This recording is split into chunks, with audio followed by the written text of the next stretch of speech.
Good evening, everyone. I'm Daniel Benjamin. I'm the president of the Academy, and I'm delighted to welcome you to this Richard C. Holbrooke panel discussion entitled Democracy's Vanishing Future. We are at the end of a day of intense conversation, intense discussion associated with the Richard C. Holbrooke workshop. The workshop actually is an older institution than the fellowship. At some point, we thought it would make sense to have a fellow who would shepherd this event. But this is an unusual event for us because, as I said, this is capping off a day full of discussions, and so you get the benefit of all that we've learned from each other. We had a group of close to 20 scholars around the table, including some current and former government officials, quite a number of political scientists, historians, think tank scholars, and the like. And it was really a wonderful and really far-reaching conversation. The forum was established in 2013, the Holbrooke Forum, or the workshop as we now call it, to honor our founder, the Academy's founder, Richard Holbrooke, and his lifelong commitment to applying the tools of diplomacy and statecraft to solving some of the world's most challenging problems. And the program aims to bring together some of the most influential thinkers and practitioners in global affairs to engage in frank and meaningful discussions about pressing issues within the international community. And this is something that is an extension of what the Academy has been doing for just about 28 years now. As I said, the fellowship itself was a later invention, inaugurated in 2018, and I want to thank the donors of the Richard C. Holbrooke Forum for their continuous support in making this fellowship possible. I had the privilege of working with Richard Holbrooke in several different contexts. I covered him when I was a reporter here and he was ambassador. We worked together on a political campaign, but since we're nonpartisan, I won't tell you what that was. And then we worked together sort of cheek by jowl in the State Department right up until his death in 2011. And I know that he would have been tremendously pleased by the depth and the quality of the conversation. Past workshops have been chaired by such individuals as Michael Abramowitz, who was at that time president of Freedom House, Georgetown professor Abraham Newman, Professor Andy Moravchik of Princeton, as well as just last year, Michael Kimmage, who now runs the Kennan Institute in Washington. So this semester's Holbrooke Fellow is Professor Stephen Holmes, who is immediately to my left, at least geographically. I don't know about politically. He is one of the foremost scholars of liberalism, constitutionalism,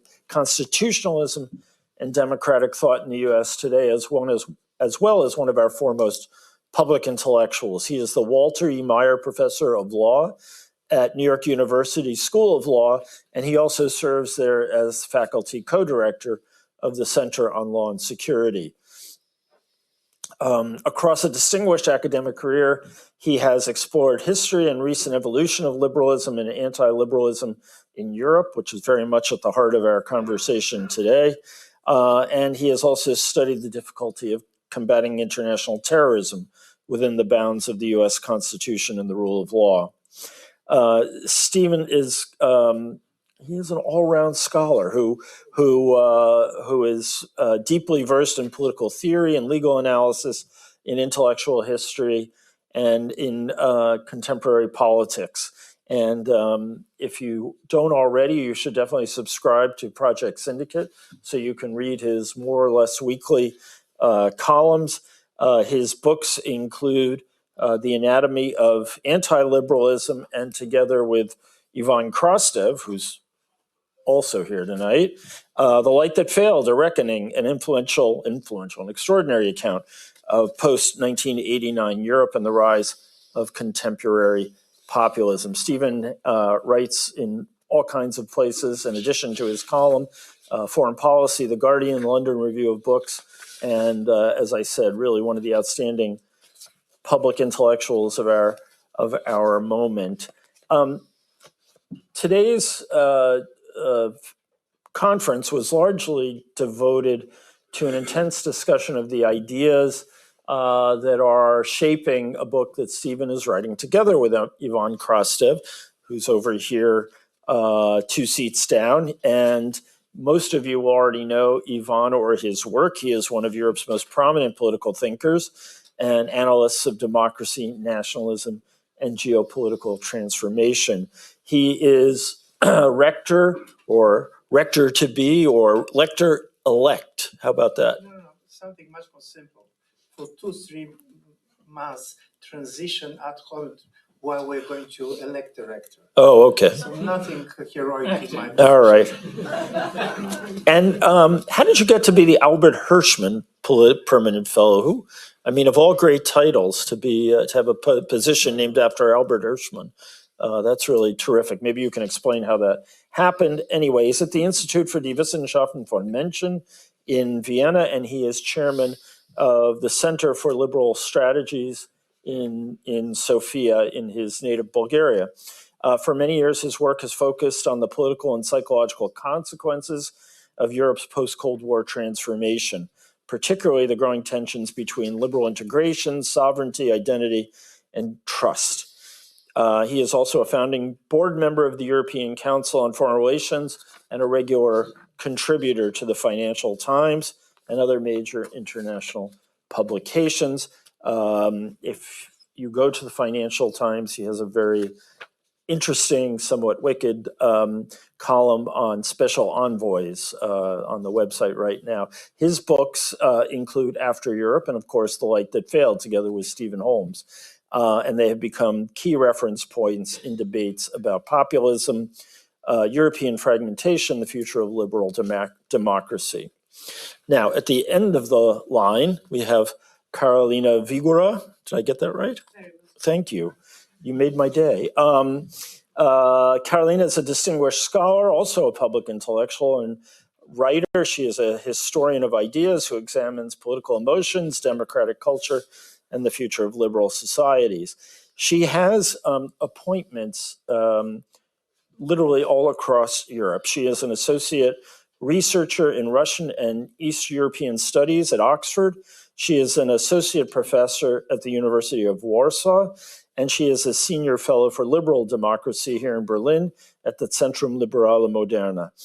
She is also co-founder of the Kultura Liberalna Foundation, one of Eastern Europe's leading fora for democratic debate and political analysis. As she told me earlier today, she spent a lot of time on trains. Her work explores how collective emotions, including fear, grief, anger, and nostalgia, shape political identities and public life. She also is a widely read essayist whose writings appear regularly in The Guardian, The New York Times, and Die Zeit. Finally, our fourth panelist tonight is Maja Göpel.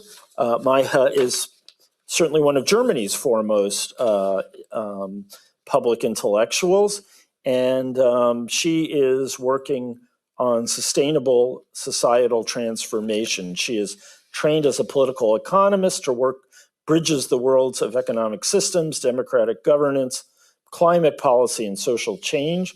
She is an honorary professor at the Leuphana University in Nuremberg and is the founder of Mission Wertvoll?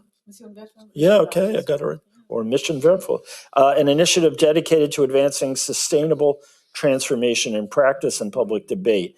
I'm sure, have all seen her books, and many of you, I'm sure, have read them, including Rethinking Our World, We Can Do Better, and her most recent work, Werte, ein Kompass für die Zukunft. Over the past decade, she's helped shape policy discussions at the highest level, including as Secretary General of the German Advisory Council on Global Change and as a Director of Research at the New Institute. Her work consistently asks one of the key questions of our time: how can democratic societies transform economically and ecologically without losing social cohesion and legitimacy? So as I said, at the heart of this discussion today what were key themes from the book that Stephen and Yvonne were doing. And what I would like to do now is ask each of them to sort of give us a brief recapitulation of the discussion of two of the sessions, two of the key themes. The first theme, the first panel we discussed was the politics of closed futures, democracy between emergency governance and future imagination. And the second one was the new radicalism, strongmen, demographic decline, and the politics of disappearance. Stephen, do you want to start off with those two? Do both? Yeah. Okay. We'll give Yvonne a rest. Well, you're a fellow here. You know, I can't treat him like that. I need to work. Yeah, you need to work harder. It is a little unfair because we've both been bombarded with such brilliant comments, and that it's. Oh yeah, take the mic. He's wired up, so he doesn't need this. Am I audible? Yes, no. We've been. It's been a delightful, very interesting, intense day. And of course, we had thoughts at the beginning of the day, which have evolved to some extent, and we haven't yet really absorbed all the comments. So that makes it a little bit difficult to describe since there was so much. You don't have to be exhaustive. Okay. But so the general idea of the one way to put, the simplest way to put the book project and also the first panel is to say that of all the crises that are crowding our horizon today, including, of course, the war in Ukraine, the wars in the Middle East, the rise of populist parties in all over Europe, the derangement of the American presidency, the collapse of the Atlantic Alliance, obviously very important here. Our idea is that these are not just separate crises, but they're all symptoms of an underlying condition. And the underlying condition has something to do with a revolutionary change in the relation between politics and time. So in the 19th and 20th centuries, most political ideologies, liberalism, communism, even later decolonization, fascism as well, were oriented toward a picture of a future that they were aiming at, that is some ideal of a future which was orienting and organizing political life and inspiring sacrifice and patience. Today, what seems almost a universal characteristic of our politics today and the turbulence in our politics is that politicians, almost everywhere, are not offering a clear idea of a desirable future that can be reached by collective action. And one piece of evidence of this is that the most progressive parties in the world, the ones who you would think are going to talk about the progress ahead of us, all that they can talk about is holding on to what we're losing. So it's a very common thing, and we use the example of Great Britain, where the different parties, there's a party that wants to go back before Brexit, there's a party that wants to go back before Europe, there's a party that wants to go back, reform UK, before immigration, there's a Green Party wants to go back before fossil fuels, and so forth. There's a kind of backward looking everywhere. And the idea we have is there's something about this is a clue to the fact that a viable future seems hard to imagine for a variety of reasons. The world is changing very fast. There are all kinds of disasters on the horizon. There's a large sense of, because of many catastrophic changes, including climate, including robots and AI, including possibility of a pandemic, nuclear proliferation, and so on. Many things are changing, including, of course, and that's the issue that most consumes us thinking about populism, is the simultaneity of declining birth rates among the majority population, the historical majority of a country, and the influx of immigrants, which is needed to make the economy work. And this, of course, is, as we know, one of the sources of our current dilemma, that the populist parties are able to take advantage of this. And let me just say one basic thing about our thesis, which is that this particular problem, the problem of dealing with high levels of immigration simultaneous with declining birth rates among the historical majority population, it has to do with, it's a problem that is very hard to articulate in the idiom of liberalism. So in our last book, we pointed out that many of the great changes of 1989, introduced by 1989, produced suffering and a sense of disadvantage and distortion that could not be easily captured in a liberal idiom. For example, the privatization of public patrimony. The countries had built up assets over generations, and in a few years, they were put in the pockets of individuals. Now, that sounds like something that should be defended by private individual rights. And privatization of public assets is not a violation of individual rights, and the language of individual rights can't identify it. Another example is the great freedom that was produced in 1989 was the freedom to travel. And of course, freedom to travel is obviously something an individual has that right to leave their country, to expatriate. But of course, it was experienced within Eastern European countries as a brain drain, as losing the youth, as your children are going away. That is not. It's a injury to collective continuity of a country, which is not easily articulated in liberal language. And something very similar is happening with the European unification or EU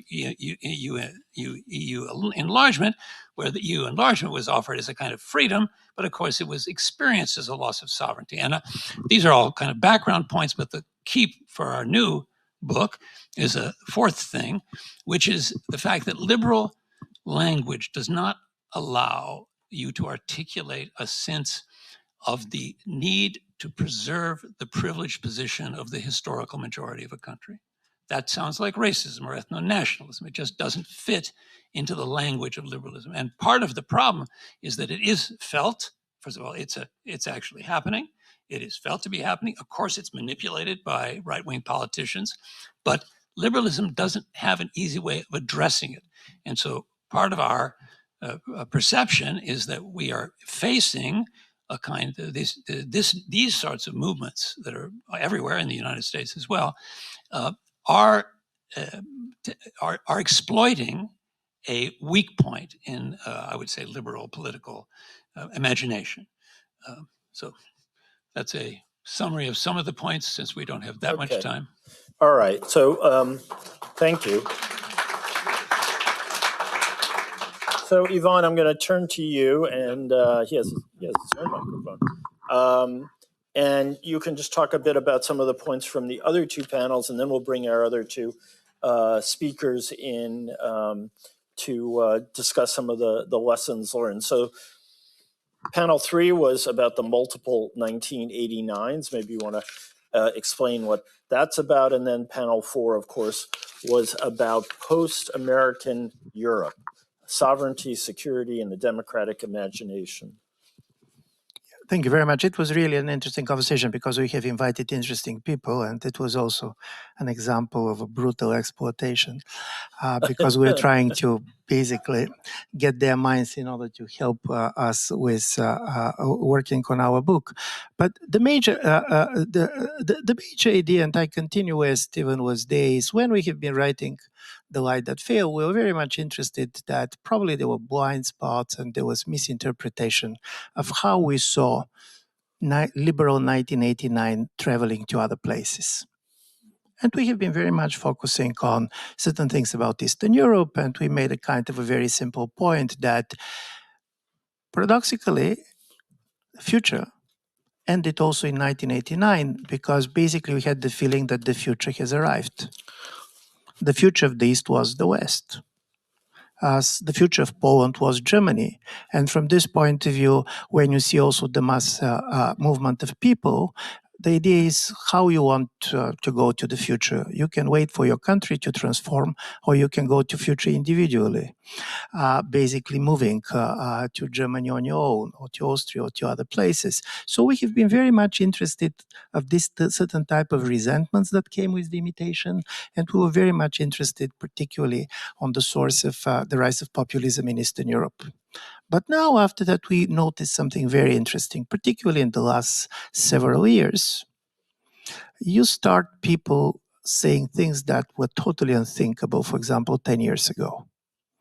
For example, you're going to see people who see the crisis of the American power, the basically disintegration of the American international order, and they said, is this what happening to the Americans the same that was happening to the Soviets in 1980s? And by the way, you're going to see quite a lot of Americans asking this question, both left and right. Then you're going to see people like Mr. Musk, who is going to say America is simply a greater South Africa.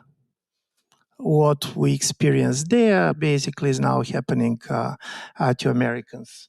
And then basically you're going to see people talking about migration, and they said, listen, when a lot of type of people come to your country, and even these people are not necessarily foreigners, they're going totally to change the country in a way the unification changed Germany, or the way, for example, the arrival of 25% of, there was a 25% change of population in Israel after the Soviet Jews, basically after the end of the Soviet Union went there. So what we did also, and this was what was discussed with the colleagues, and they really made a great comment, so I'm not going to say what we were told, because probably we're going to say not so nicely as it was said. But basically we noticed something very important. For us, 1989 was very much about what happened in Europe. And we were focused on this. And at best, we're looking at China, and as Kissinger used to say, the rise of China and India in a long term is more important than the disintegration of Soviet Union, and disintegration of the Soviet Union was more important than the unification of Germany. You look at this. But then we start seeing that 1989 has a very different faces in different places. And why we have been only interested how our 1989 was traveling abroad and how people reacted. Now we see that these other 1989s were coming to us and we reacted to them. For example, in 1989, in Kabul, was the high moment for political Islam. Listen, the Afghans the Taliban have defeated one of the Cold War superpowers. And there was a major talk about how this is the high moment of political Islam. There was no talk about liberalism, and nobody can understand 9/11 if you're not going back and to see basically this totally new universalist appeal where basically global Islam, political Islam went global. And then we talk about 1989 as a liberal year, not in Belgrade, not in the Balkans, where basically, and you have this very strong nationalistic overtone also in many parts of Central and Eastern Europe, but it was very much about the strengths of nationalism. It was very much nationalism that have been driving many of these political developments.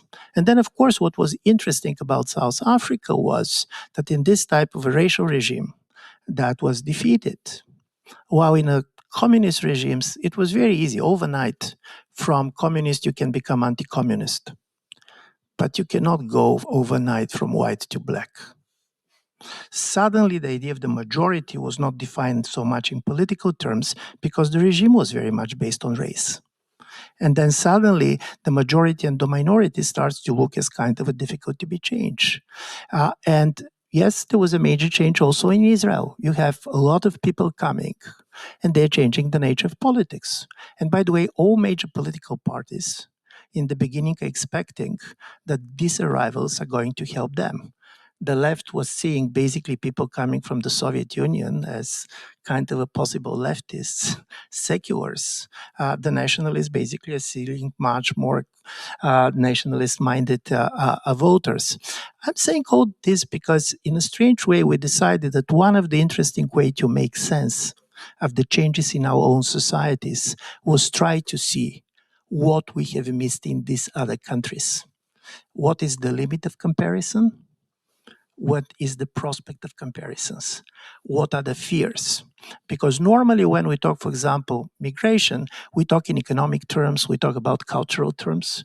But one of the interesting stories about demography is that demography comes with the idea of declining birth rates all over, democracies, non-democracies. You cannot easily explain it. You don't know how to react about this. But the most interest is that demography starts to matter most in democracies.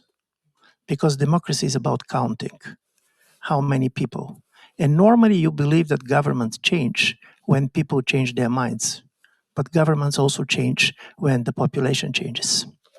And as a result of it, all these problems for us were very important because we were trying to understand what happened in this multiple 1989s came. And of course, the idea of Europe was critically important for us. And we have a very interesting discussions with people who really know a lot about this because in a strange way, Europe was the biggest winner of the American established post-Cold War international order. But now every crisis that is happening in the world is becoming the crisis not simply of European economic model or political model, but it is the crisis of European identity. In a certain way, and I'm going to end up on this, what we discovered is that our changing relations to the future dramatically is changing our past. The fact that basically you don't know exactly how the future is going to like, the fact that you basically start fearing the future, strangely enough, is changing our view of the past. And there is a friend of mine, a famous Bulgarian novelist, Georgi Gospodinov, who wrote a book which is called in English Time Shelter. And part of the book is a story in which European leaders cannot agree anymore about the future. So they agreed that every society is going to have a referendum where back in the 20th century they want to go. And all the book is saying different nations where they decided to go back. And this is interesting. And I'm ending on this. Suddenly our societies starts to look like a different tribes, which want basically to go to a different places. We were discussing the French data that, to be honest, women don't want very much to go to the past. And men are quite tempted, but of course, different men are tempted to go to different parts of the history. So from this point of view, to try to make a sense outside of our major crisis in terms of change of temporality and how democracy is dealing with this kind of foreclosed future was something that we're trying to do. And we're very grateful for the first to basically to the American Academy for allowing this to happen, but also for the colleagues who came and they allowed to be exploited. Talking about Hirschman, by the way, because you mentioned him, there is something, the young Hirschman, has something that at least for both of us is could be a slogan of everything that we're doing. Hirschman believed that the major task of any intellectual is to prove Hamlet wrong, which means that you can have doubts, but nevertheless you can act. That's a great point. So actually, I'm going to turn to you, Karolina, because we were just talking about the different 89s, and you had some interesting observations on the character of 1989 and what it means to you and to many others. Yes, the exploited will now speak. Yes. Thank you very much, Ivan and Steve, for inviting us here. And also thank you to the American Academy for making this happen. It was a delightful day. I feel after this day a little bit like the actors in Jerzy Grotowski's theater plays in Poland. I don't know whether you know the name. Some Polish friends are in the audience, so they know what I mean. Jerzy Grotowski believed that the actors really have to give all their energy. He kept them long at night. They were rehearsing and rehearsing and rehearsing. And eventually he said, so in the middle of the night, somewhere at 3 a.m., they will probably perform something really valuable. So this is the state we are now in, hopefully. Okay. It's the, yes. So I wanted very much for this panel about 1989 to share a personal recollection about this year. And to my greatest surprise, I didn't find any. You might say, well, you were a child. How do you remember 1989? Well, but I do. Well, statistically, I should. Why?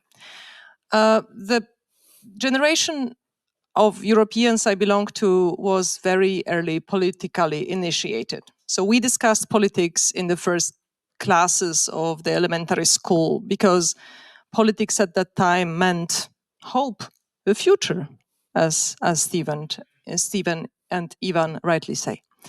But I don't remember anything from 1989. I do remember something from 1990. What do I remember? 1990 is the year of the first free presidential election in my country, Poland. And in the recollection, I am sitting with my mother in our living room. We are surrounded by black and white photos by my grandparents. Some of them spent quite a time in Stalinist prisons, and it broke their biographies. And so we are sitting there and they are looking at the TV set, and on the TV set there is Lech Wałęsa giving his oath as the first freely elected president of Poland. And then I turn to see my mother and she's crying. And I say, "Mom, aren't you happy about what is happening?" And she says, "Yes, I am happy, but look at the photos. And here is a politician who actually also spent quite a time in communist prisons, and yet he is now becoming the president of Poland. But given all that has happened, it's just so, I feel so much anxiety about what is coming next." So this is 1990, but I don't remember, I don't have any vivid memories about 1989. And I do believe that it has something to do with the character of this very special revolution that created so much freedom afterwards. This is a very difficult revolution. It's a revolution which is a founding moment without violence.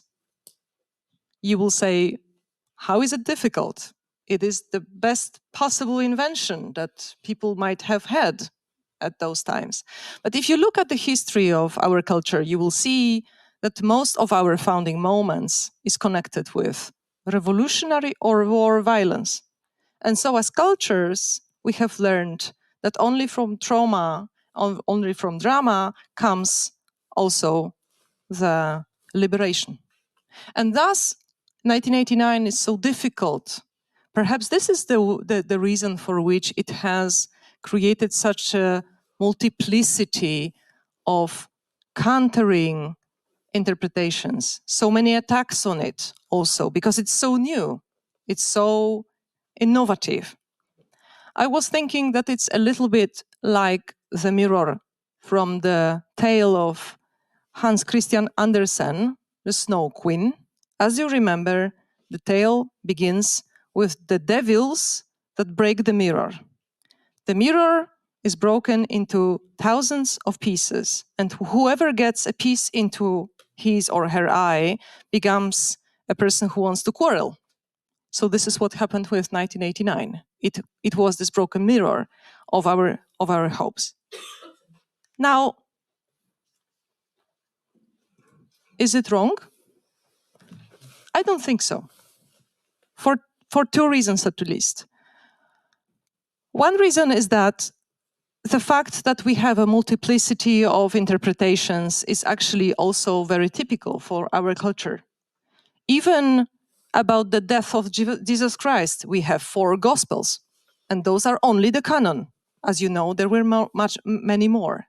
So it's normal for our culture to create multiplicity of interpretations.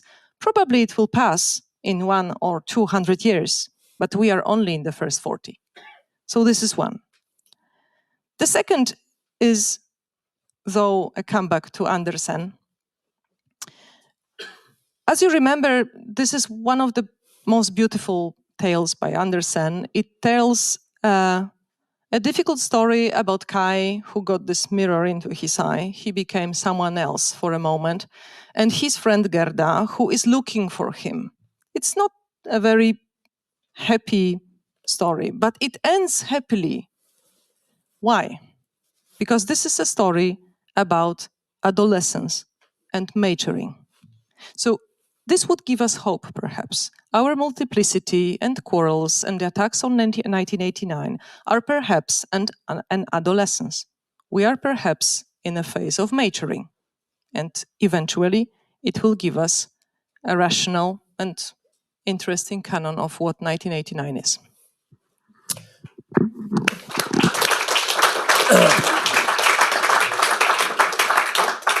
So I'll just step momentarily out of my job as moderator and say that I was asked to speak about the U.S. in 1989, and I spoke more broadly about the whole period, which coincided with when I was a reporter here in Europe, but also going into government, and how this period, this moment that's been characterized as the moment of triumph of Western liberalism, and particularly America's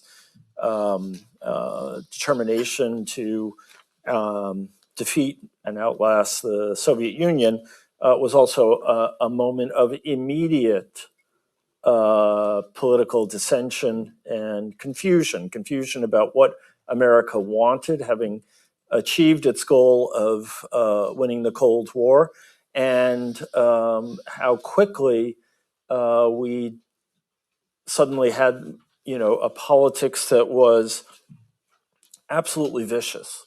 And many of you will remember this is the moment right after 92, 93, when Newt Gingrich comes on the screen and basically announces that his job is to defeat everything that a Democratic president wants. And I think we had a sense that this was really a kaleidoscopic moment, and it was certainly the way I experienced it in the US, although there were many achievements, such as the WTO, NAFTA, NATO enlargement. There was a brief period when we thought things were going well with Russia, but beneath it there was all of this simmering going on, and there was a sense that 1989 had lifted the lid off many of the different tensions within American society. Now, to go to our fourth panelist, Maja, when we were talking in the first session about the polycrisis, as it's been called, you reoriented us a bit, and we went from talking, I think you said you resituated it as being a crisis of liberalism, as being a resurrection of feudalism. And I was wondering if you would want to share that view again with us.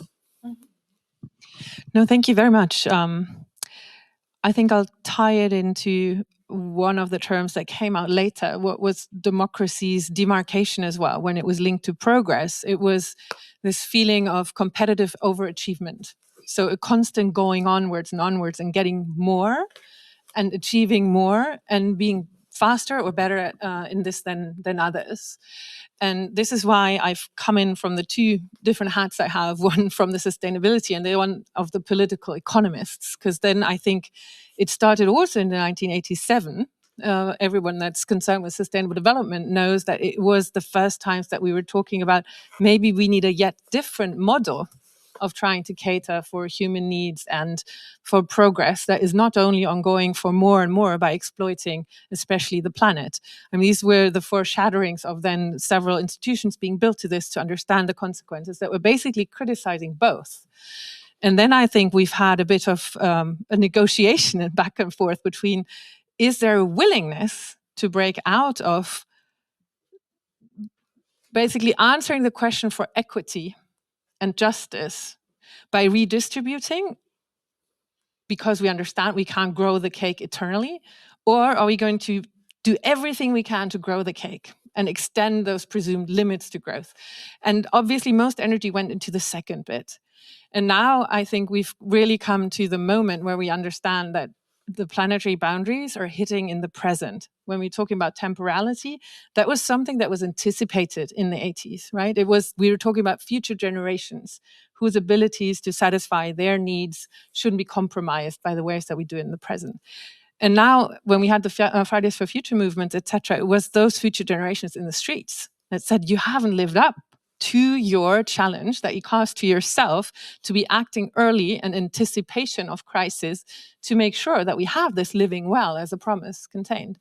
And now we see that the ones that are trying to say we are checking out of this promise. And I think we have to look at it this way. It is really taking the promise that we're trying to find the solutions that give as many people as possible a good place to live on this planet, is what I refer to then saying this is new feudalist answers of securing access to the basic conditions of life and to the control of the allocation procedures.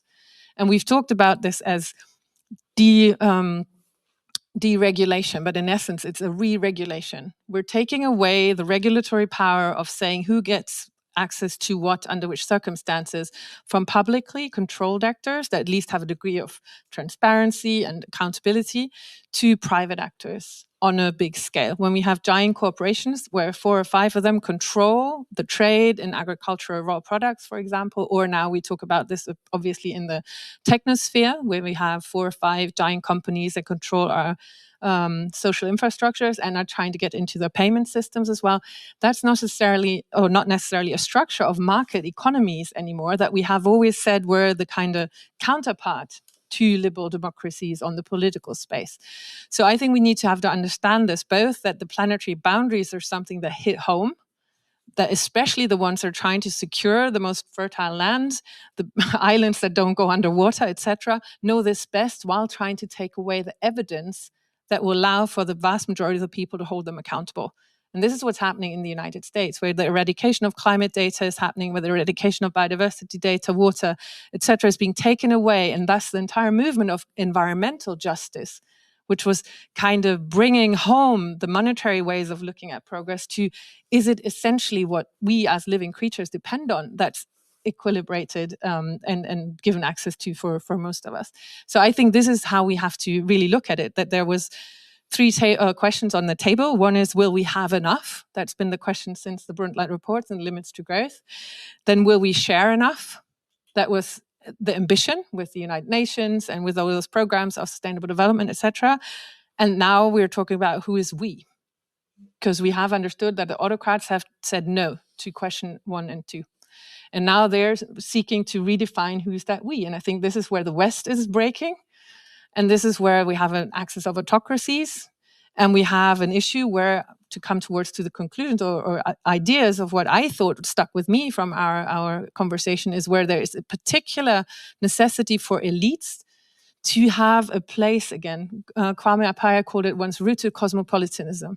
So you have to be staying somewhere and take responsibility somewhere, because otherwise the social contract's broken. And this is what we see with fleeting finance, with fleeting opportunities to say, I'm going to check out, I have several golden visa and this and that. So as soon as you're trying to come after me to say, maybe we could tax a little bit, because we've come to taxes as an important instrument there, I'm going to go to Dubai and somewhere else.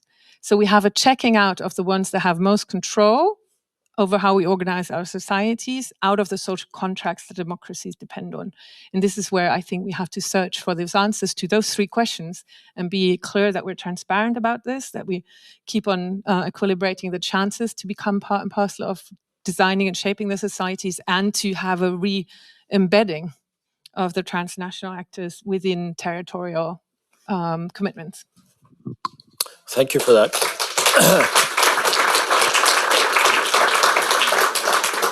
Karolina, I want to come back to you. You had some interesting thoughts on the issue at the very heart of this project, which is imagining a future, and why there seems to be more problems, particularly among young people, for imagining a future worth working for than there might have been in earlier eras. Well, thank you very much. Indeed, we had a series of very engaging discussions about what future is. So I will just share 2 thoughts. First thought is about what the future means. We tend to think that that people and the politicians are afraid of the future. But whilst speaking to one of the Maja ideologues recently, Patrick Deneen, I realized that he is not afraid of the future at all. He basically attempted to convince me that what is now being done, or what has to be done, is completely disconnected with the past and very well connected with the future. This is the future itself. So my question, of course, also during today's discussion, but also tonight, is How is it possible that so many democratic politicians and intellectuals share this this distanced attitude towards the future? Let's be cautious. Let's not promise too much. Let's have an angst about it. Whilst the undemocrats are not only thinking that they are doing the future, but they're actually having fun doing it. They are having fun destroying liberal democracy. Why is it so? So my take on that was that perhaps we need two meanings of the future. One meaning would be the normative future, where we really create a project. It might be a project of better rights. It might be a minimalist project, coming back to women, what you said, Ivan, about women, that they are afraid of coming back. I asked recently one of my students about it, why she thinks this is so, and she says, but listen, it is not that liberal democracy is fulfilling my rights fully and I'm so happy. It's just that in any other system, I wouldn't even have a chance. This is the difference. Not that liberal democracy is such a wonderful political system. By the way, listen, democracies, you have repeatedly today said democracy is disillusionment. Steve said that, Ivan said that, I completely agree. And I would even go further, democracy is torture. You have to listen to others. You have to agree to things that you wouldn't like to do. You have to listen to people with whom you disagree. It's torture.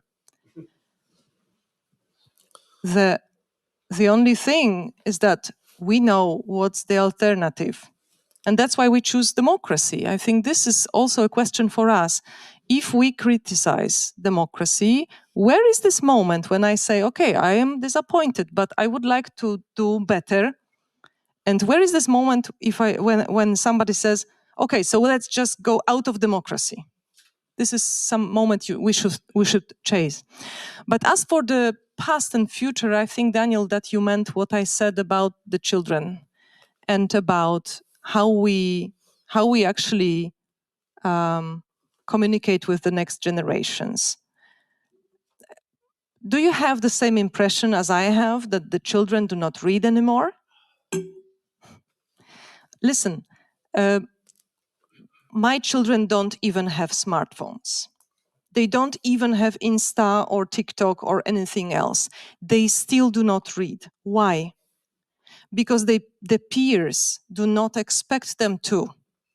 The peers expect them to know the sport teams' names or wear a new t-shirt or perhaps wear a new makeup or anything, but they do not expect them to read books. And I do believe that this has something to do with future and the past. Namely, it's not that we lost the future, we lost the bridge between the past and the future. And this new generation is something we have to really think about. Stephen, did you want to jump in? Yeah, just because this was something we did talk about today, somehow the relation between the future or difficulty imagining a better future and democracy. So a simple definition of democracy is competitive overpromising, which necessarily produces disappointment, but that manages the disappointment by promising that the losers can win the next time. So that it channels disappointment with incumbents not into extra parliamentary violence, but into preparing for the next election. And although Trump is famous for destroying America's future in every way he can, including trying to destroy our great research universities, destroying the Atlantic Alliance, destroying so forth the economy, all of these things, trust, and so forth, his greatest crime, in a way, against the way we run our country, have run the country, is by saying, I cannot lose a fair election, which is to destroy the very method by which democratic societies manage social conflict and mean that the losers could win and the winners get ready to lose, as long as, of course, they can't lose too much, or like they can't be put in prison afterward or lose all their fine. But they can't also too little can't be at stake, or there's no reason to vote. So democracy, for that reason, is a very delicate machine. So what seems to have happened now, is that this mechanism for managing the disappointments created by incumbents doesn't seem to work very well, and that has something to do with the sense that change is so rapid, is so rapid, so vast, so quick, that the democratic mechanism, which is to expect that the next election we can reverse what happened, doesn't work, and that's because not just of the rapidity of change, but a particular characteristic of the changes we are undergoing, all of us are undergoing, in which there are these almost geological changes that seem to be irreversible, or that have tipping points or points of no return and create an urgency. So, of course, the greatest one is climate. If we don't get the climate right, the planet will be uninhabitable. Nothing else matters, and it has to be done. It doesn't wait. It doesn't seem to be a problem that's easy to manage by a system that says, okay, you win this time, but let's postpone. Next time you might win. It's like we have a bad harvest this year, because elections, in a way, represent a residue of cyclical time. You have the bad harvest this time, but next year it's going to come in okay. Well, in these kind of cases, there could be a pandemic that attacks children. There can be, of course, there could be a nuclear war between great powers and so on. There are these dramatic changes that it seems like democracy has not been able to handle. So that's the other side of this. While liberalism is unable to identify many of the dilemmas people feel, democracy doesn't seem to be able to manage these great problems. I want to just ask Ivan one last question, and then we'll open it up to the audience. Ivan, the last panel of the day was, discussing whether Stephen had this wonderful opposition in its effort to deal with its new insecurity. Europe is in danger of stopping to be the Zivilmacht, the peaceful force that it has become. And I'm wondering where you came out after that conversation about the likelihood that NATO will collapse, that Europe will be on its own, that it will have to do things that will be so dramatic that they will undermine all those qualities of life that we associate with Europe. Thank you. Thank you very much. In my view, the particular case of Europe is that the things that threaten us now are our biggest achievements. For example, one of the biggest achievements of the process of European integration was that for generations, the last 30 years, the major war in Europe became unthinkable. In this sense, Tony Judd's history of Europe called post-war was post-war in two different senses. One was that Europe was built on the memories of the World War II, but secondly is that we cannot imagine a major war in Europe anymore. And this was part of European kind of identity. And then suddenly it happened, and it happened big, and we still cannot imagine it. And as a result of it, normally at this moment you say, I failed because of my failures. What you're doing when you have the feeling that you're failing because of your successes. And then suddenly everything that is going to save Europe is also the same thing that is going to threaten Europe. For example, we have been talking, and Stephen was referring to this, in order to have any type of an autonomous role, Europeans should invest more in defense. But when you're investing more in defense, two or three things are happening. One is that we are not proportionally investing in defense. In 5 years, Germany's defense budget is going to be as big as the defense budget of France and the United Kingdom together. Then suddenly, certain type of fears that you have starts to go. There are people, I see Piotr in Poland, who are not particularly excited about certain things that I don't mean Piotr, I mean Poland. And then you're going in a moment, the only thing that can keep Europe autonomous and together is in a certain way also what is threatening you. Because basically you start to see your defense budget as the way that you are kind of competing and basically creating a risk and what you're doing, how you're doing this. The second thing is that budgets are not fighting wars. And then this is very much about a cultural change.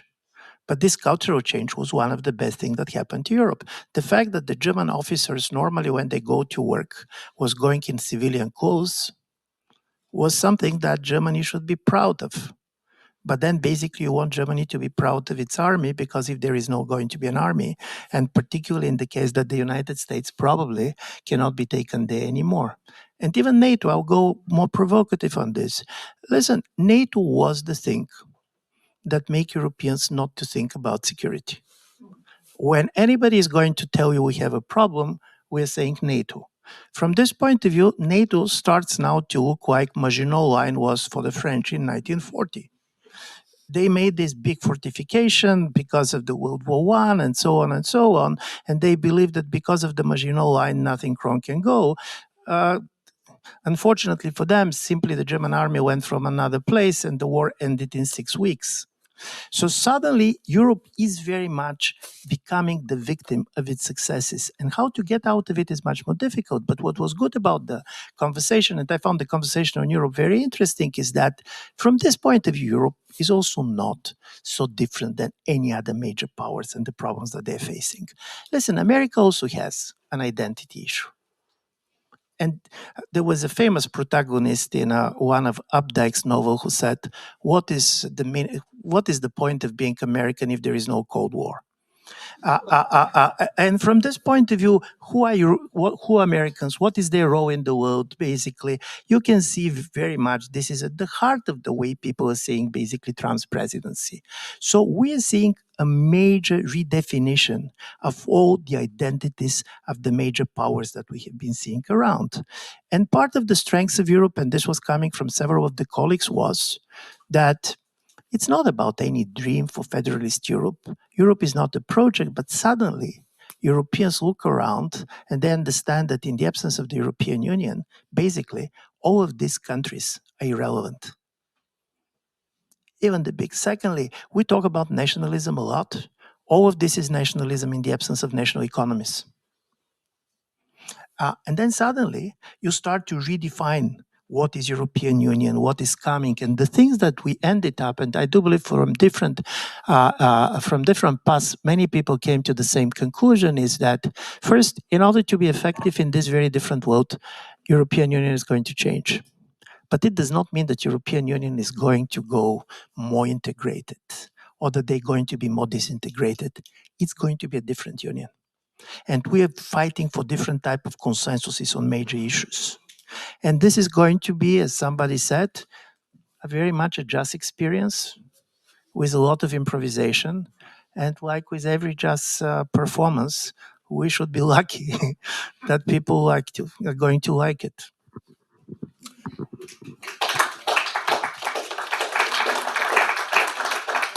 Okay, questions. Please wait for the mic. Please keep it tight. Have a question mark, and there is a hand. Yes, I'm a German and a Polish lawyer and experienced very well the development of Poland in the 90s. And I think, we have very big problems right now, but that doesn't mean that everything we achieved in the 90s and the 80s is now wrong. It's talking about wealth, money-wise, but also culture, freedom, and you see it with any person. If you compare them, I was also there in the 80s, people were very much reserved and looking down, and now the youth you see right now, they're very open and happy. So I think it's not adequate, or I ask you, is it adequate to think, since we have problems now, which probably we haven't tackled in time, why is then everything that happens in '89 not also a success as it has been? And also, I think look at the globe, isn't it one of the best places you will live right now is Europe, where you have wealth, you have freedom, you can express yourself. And then also it was Europe that had started the Green Deal, the first area in the world. So we are tackling these problems of environmental, of the climate crisis. And AI, of course, is another one. And the other thing I would go to Mr. Krastev. Yes, the success is not for all times a success.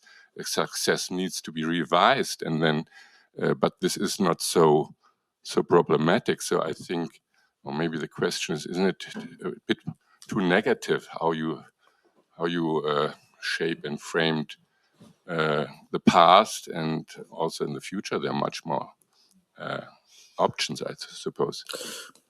Gentlemen? On pessimism, in charge. Listen, for sure, and Poland is the most striking example. Polish economy is 6.5 times bigger than it was in 1990. For all this period since 1991, there was only 1 year, and this was the first year of COVID, in which Polish economy was not growing. And then it's not simply economy. If you see the level of education of the population, just go to Warsaw. I remember the first time going to Warsaw in 92 or 93. Listen, even for Bulgarian, it looks miserable, kind of. And now Poland is one of the most kind of dynamic places that you're going to see in Europe. I'm saying all this, but in a certain way, one of the things that colleagues also were talking about is that what is changing in our societies is that people are not comparing with how it was 30 years ago. People are not comparing anymore their life with the life of their parents. And then for them, the question is not anymore, is Europe the best place to live now? The problem is in 10, 15, 20 years, Europe continue to be the best place to live?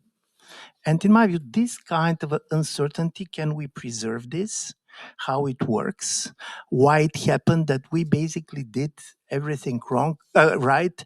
And certain things happened that we did not expect to happen is there. To be absolutely honest, I don't believe, and I believe that on this, Stephen is on the same position. Being disappointed is part of the human nature.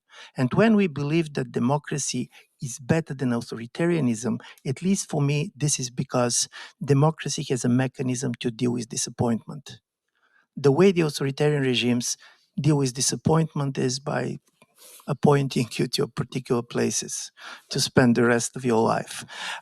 And from this point of view, this disappointment is not simply negativity of what was achieved. The problem is, what is next? What do you expect? And these different generations, they have different expectations. They have also a different idea of what is good life.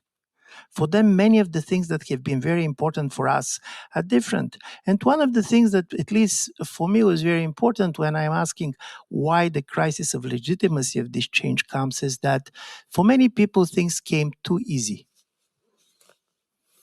And as a result of it, basically, they don't know how serious it is.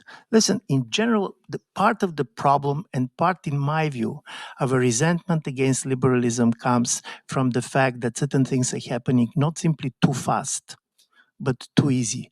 I'm always going this story, this example. If you get any East European societies on an opinion poll, what is the best that happened in your life? After 1989, people are saying opening of the borders. What you're basically fearing most? Opening of the borders. You are very happy because you can travel freely. What worries you that others can travel freely too? And I'm saying this because this is very important, because it's not that people want to close the borders. The problem is that even in English language, crossing the borders come from cross. And cross is not easy. This is not a decision that is easily taken. This should be something that basically you're deciding doing or not doing. And for me, this kind of a story that on one level, everything is very easy, and on the other, there are many things that look impossible, particularly when you look at the future, creates this tension. And you're right, many things has been achieved. And to be honest, our generation is the greatest example of this. We were the one that benefited most. For our children, their expectations are different. They're never going to compare their life with what was in 1989. By the way, they cannot imagine the life without the mobile phones.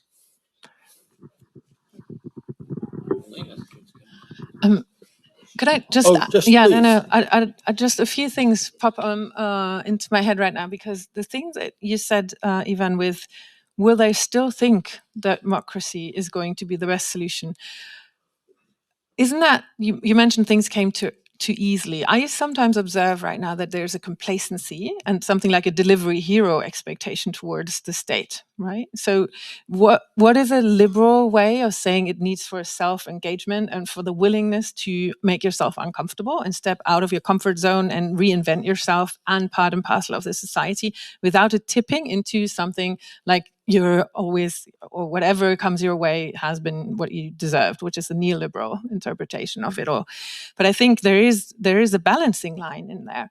And the promise of it always staying this way and politicians being too late to announce that it is going to need effort and we're going to have to restructure things is part and parcel of why it's become so difficult now and why it's so easily abused by the opponents. And then you come into this whole narrative of Zumutung, right? So every change is a Zumutung and everything that I don't like is unjust or a message of dictatorship. We're not out of adolescence yet. I think we're in the midst of it, because this is the way that children in not even primary school will pump their foot down and say, I don't want this, so I'm going to be very hostile towards anybody that says this. And this is not the culture with which we can re-innovate ourselves. But this is why I also think it is so important to defend on the three lines where we see that authoritarian attack comes. And one is the notion of empathy. It's easier to just ignore that not everyone else is as well off as you when this is told to be a normal reaction. When cruelty is a normalized reaction to crisis, we are losing. And this is exactly what Trump and the others are trying to live for us, as if it was normal to treat people this way. And I think we see bits of it, even though people report to feel queasy about it, when some of our colleagues go and live in illiberal democracies where there's not much elections going on, but the safety is so nice. And when you're an upper middle class, everything works for you. The schools are functioning. So there is an uneasiness because you know it's A, not that for everyone, and B, don't ever quite know what you shouldn't be doing so that you're not crossing out of this corridor of what is allowed. But when you're in that corridor, it's quite easy to just not look too intensely of what's been lost in terms of the liberal aspects of saying we want to change this. We would like to have someone else to run this country for us. So I think there's so much, maybe this corridor thinking can help us where it's tipping in either one way, and why defending the empathy, but also the empirical basis for being able to call out justice, to call out distribution, to call out accountability is something we really should be focusing on. I'm very happy that the European Union has just now announced this Democracy Resilience Shield, which goes on free press, free science and research, and free voicing of opinions, which means not attacking NGOs and civil society. But this is something that goes beyond whatever is called free speech / tipping it into hate speech by the tech bros. It is a very different way of being allowed to organize and mobilize in cities and in the streets.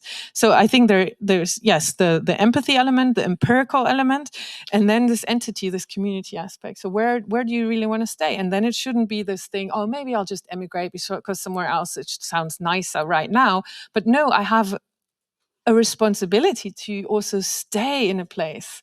And I always remember how I was really struck by a Maori elder I got to work with at some point. And she said, Maya, there's two things that you have to acknowledge. One is that there are rules. We have to have rules if we want to have community. And the other thing is that there are roots. And you have to stand with the roots if you feel like you want to take responsibility. And this is why I come back to this, where I think there is a notion of becoming or getting out of adolescence when we are really facing those three elements, which is like empathy, empirics, and entity.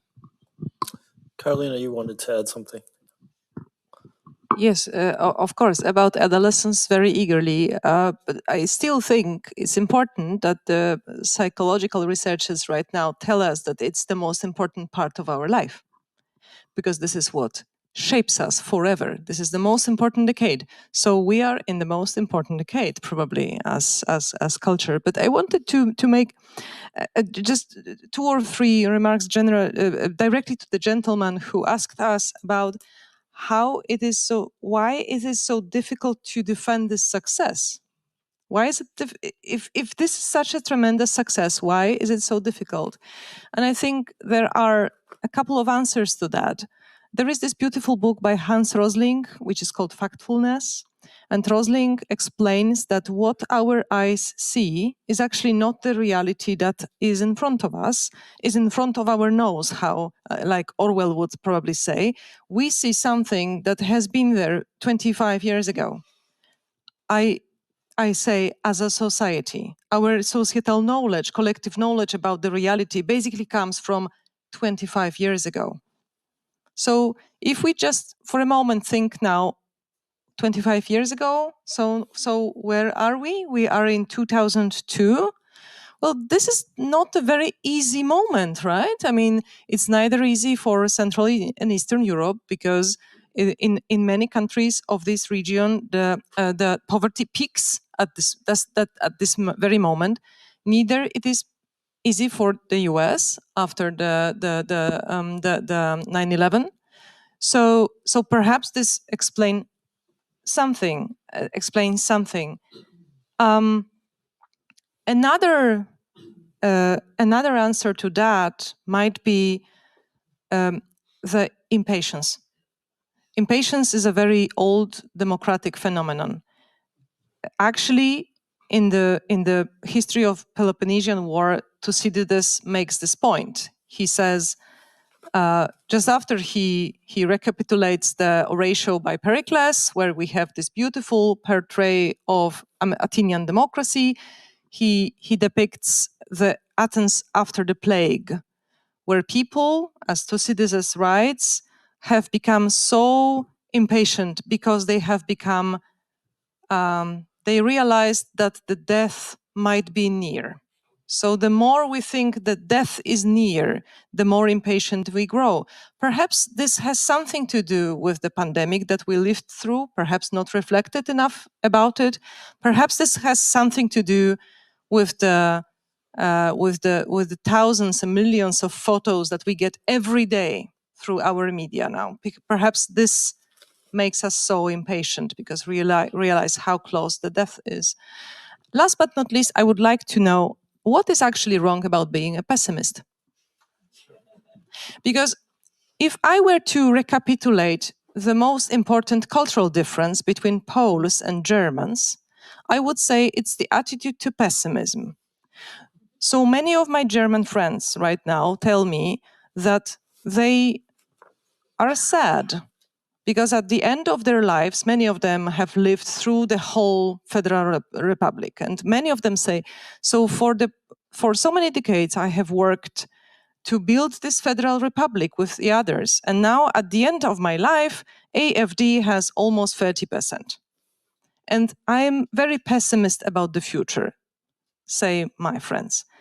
And then I say, what is actually wrong about being a pessimist? Isn't pessimism actually the readiness to diagnose the reality very deeply and then mobilize ourselves to act? This would be the Polish take. The Polish take would be to diagnose the reality until you're really crying. But then to mobilize yourself and just go, engage, change something. So perhaps there is nothing actually wrong about trying to analyze our success, even with pessimist eyes. In Bulgaria, they say inspiring pessimism. Yeah, but we have something that I would call ruthlessness realism. So you're saying, I've given up cocktails. That's a very privileged pessimism. And I think that's the key difference. We have privileged pessimism, that is ruthless realism. And then there's exactly this one. Okay, step down, step up again, next step. If you fall, pick each other up, next step. So not only differences between the cultures, but actually also there is a common ground. Good, lovely for Europe.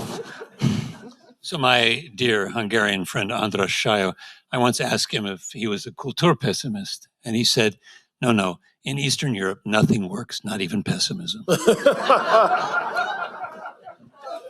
So right here.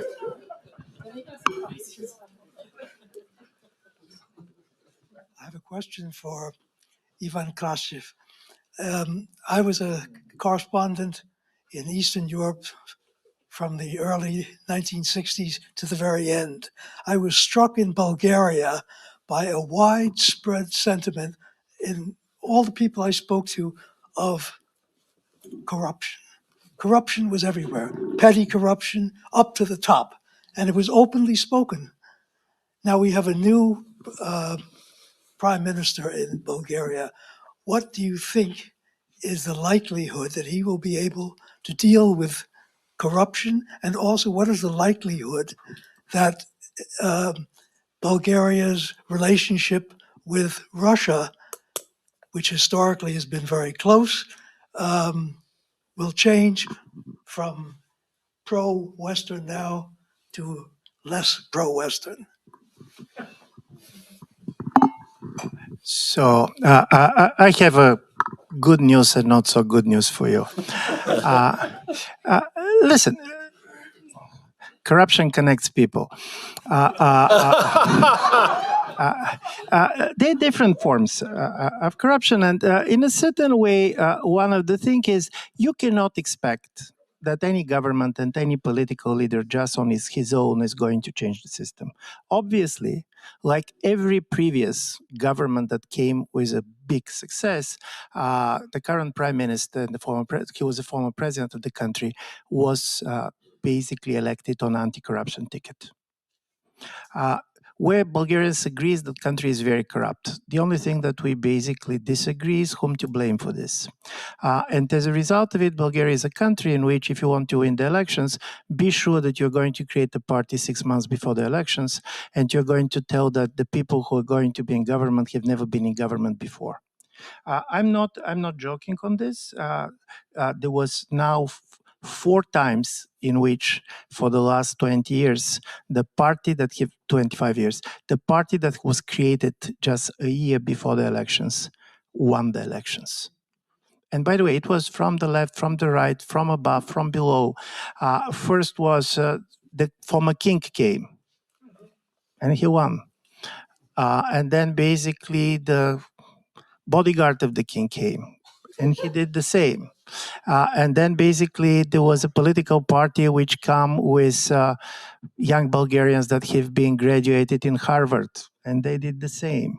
The problem with the corruption is, and for me this is a real issue, is that when your politics is totally focused on corruption, political parties do not have a clear identities.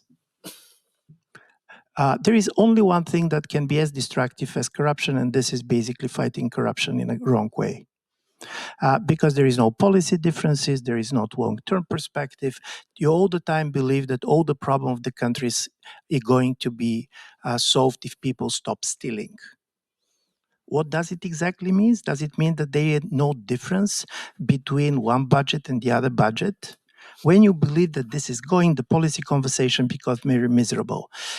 On the good news is that basically the current government is more Russia-friendly in general than the previous one, but Bulgaria is never going to be the country that is going to veto policies of European Union on Russia and other things. In general, for very important historical reasons, Bulgaria was much more Russia-friendly than, I'm not comparing with Poland or the Baltics, but with many other countries. But nevertheless, that part of this sentiment is there. This is a strange sentiment in which Bulgaria very, some of them at least, positive on Russia, but they never go there. This is critically important. Never in its history Bulgarians have been so much integrated in Europe because of the people living outside of the country, because culturally, in my generation, we really were speaking Russian, probably bad Russian, probably Bulgarian, whom we're calling Russian. But you have the feeling this was the major culture through which we have. This is not the case anymore. So as a result of it, Bulgarian pro-Russian sentiment is very much a certain disappointment with the West, disappointment with how they believe that the West is perceiving Bulgaria. So yes, Bulgaria is going to produce much more Russia-friendly noise. On this, we are going to be like some other East European countries. But the idea that Radev is going to be the new Orban is wrong. And by the way, it's not easy to be Orban. Well, speaking of Orban, we can end on a positive note by asking what you think, what you all think the significance of his defeat is. You know, I think everyone feels like it suggests that there's, you know, hope for democracy, hope for dislodging autocrats. I'm counting on you all to find the dark cloud in this silver lining, but I'm curious if anyone has any thoughts on this development. I know Mr. Orban well. We have been on the same Soros Fellowship in Oxford in the 1990. But I want, out of all this, I will try to make 3 points, which is, first of all, we're talking a very big electoral victory. There is no such type of a victory since 1990. 80% of the population voting. 54% of basically the vote goes for the opposition party. This is not something that should be kind of simply dismissed. Obviously, the importance of the elections for the Hungarian was big. On the other side, to believe that because Mr. Orban has lost in Budapest, Mrs. Le Pen cannot win in France, or AfD cannot have a good result in Germany is just a wishful thinking. This is not the moment where basically the far-right parties lost their momentum, but something important happened. And this was the moment in which far-right in Europe, in my view, suddenly divorced President Trump. Because suddenly it turns out that he does not produce votes. Listen, one of the most interesting things about this election was, and this is also the irony of it, you know, Mr. Orban made his career attacking globalism. For 16 years. He lost like a globalist. His election campaign was a march of foreign leaders. Mr. Rubio came. Vice President Vance came. Argentinian president came. All the leaders of the far-right party of Europe came. And then Hungarians said, what about us?